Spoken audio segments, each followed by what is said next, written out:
Welcome to the PeakDay podcast, where we discuss fertility and natural family planning with our friends. Today's guest is Father Andrew Brinkman. Father is from a family of 5 who grew up in Ann Arbor, Michigan, and he has been a priest for 10 years. His current parishes are Maternity of Blessed Virgin Mary and Holy Childhood. Welcome, Father Brinkman, to the PeakDay podcast. Pleasure to be here. Thank you so much for taking time in your, I'm sure, very busy day to talk with us. We're just going to jump right into the subject of natural family planning on the parish level, if that's all right. Were you always pro NFP, or maybe what was your journey to becoming more knowledgeable about natural family planning? I remember once when I was in 5th grade, I was with a group of buddies, and one of my friends had found his parents' stash of condoms. And as he and my buddies were all talking about similar discoveries, I felt the need to say, my parents don't use those. And I don't know how I knew that, but from a young age, I knew that my parents used natural family planning. And this was certainly a part of the way that I grew up. However, I don't think that I was very convinced about natural family planning. And actually, in my junior and senior year of high school, I was very resistant, not only to the church's teaching on sexual morality, family, but just many questions, many teachings of the church I was opposed to, or wrestling with, rather. And it wasn't until I was a senior and my mother gave me a copy of Janet Smith's Contraception, Why Not?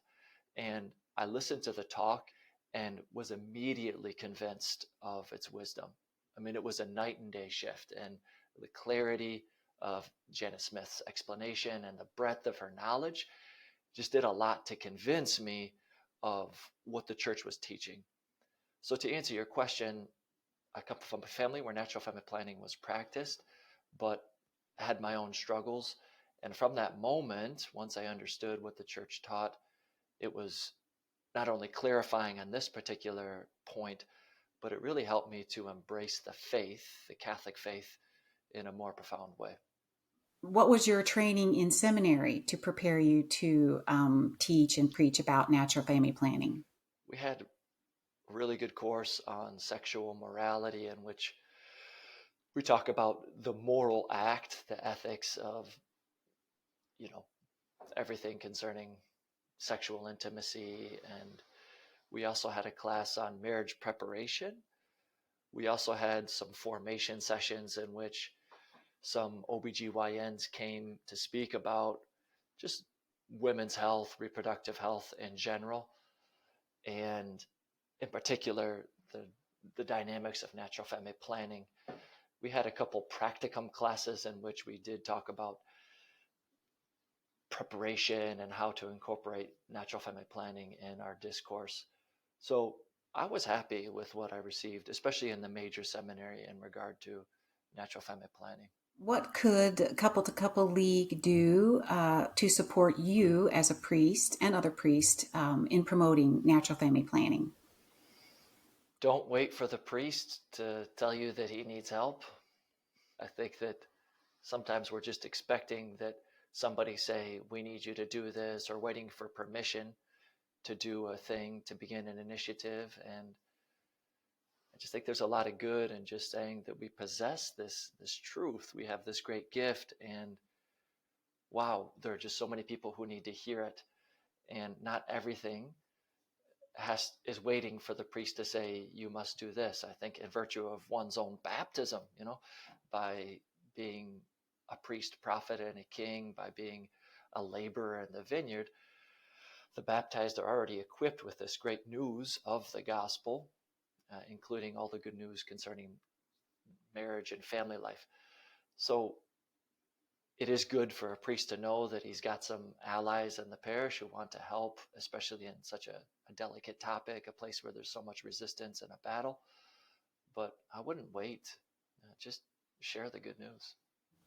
So in your parishes, what does it look like for natural family planning to be introduced during marriage prep? The introduction to natural family planning takes place on a few fronts. The one would be the retreat, which every married couple has to go through, and there's a session, natural family planning. Secondly, it comes up in the mentor conversations between the couple and the mentor couple. Third, the class that all couples must take in some form of natural family planning. And fourth would be the introduction that, or rather the conversation that I have with the couple around natural family planning. And I speak about it within the point of the openness to life to which all couples have to assent to enter into a valid marriage. And in speaking about the openness to life, I first begin with the great privilege that it is to be a co-creator, and what an adventure it is that God has named Adam and Eve, given their descendants this possibility of co-creating with him. And then I talk about how the openness to life, the great gift of receiving life and raising a family, is what makes us like God, and how the whole logic of contraception is a real attack. It's a real affront on this gift that God wants to give us, that he's fundamentally open and he's generous. I was reading a little article about the birth rate in Africa, and that in places like Nigeria or Niger, there's not a word for an unwelcomed pregnancy. And the average woman in a place like Nigeria or Niger desires to have 9 to 10 children. And this speaks to me of this innate, this natural desire, especially for women, but I think for all men, I mean, all mankind, to be prolific, to have life, and to be able to influence life. This ability to form the trajectory of a life is something which speaks to us very, very deeply. This is why we put kids in certain clothes and send them to certain schools and introduce them to certain things or give them organic food. And this is a real deep desire. And as I'm speaking about it, I like to speak about this desire within us, not only to have a sexual experience, but to create a life, to form a life, to set that life on a certain trajectory, and to be the one who's influencing that life. So, when you're talking with couples about natural family planning, um, what's usually their reaction, especially if they've never heard of natural family planning before? Most people, when they hear the argument for natural family planning, how it is that the science helps a couple to know where a woman is in her cycle, it registers, it makes sense. And I think for a lot of people, there's also an openness like, wow, that's actually pretty beautiful how that works, that most people don't understand how complex a woman's fertility it is. A man is fertile all the time and for the majority of his life. Technically, until the end of his life, he could conceive a child. A woman is going to pass the majority of her life, the overwhelming majority of her life, infertile. And God has made the woman such. And this speaks to people, the sort of intricacies of a woman's fertility.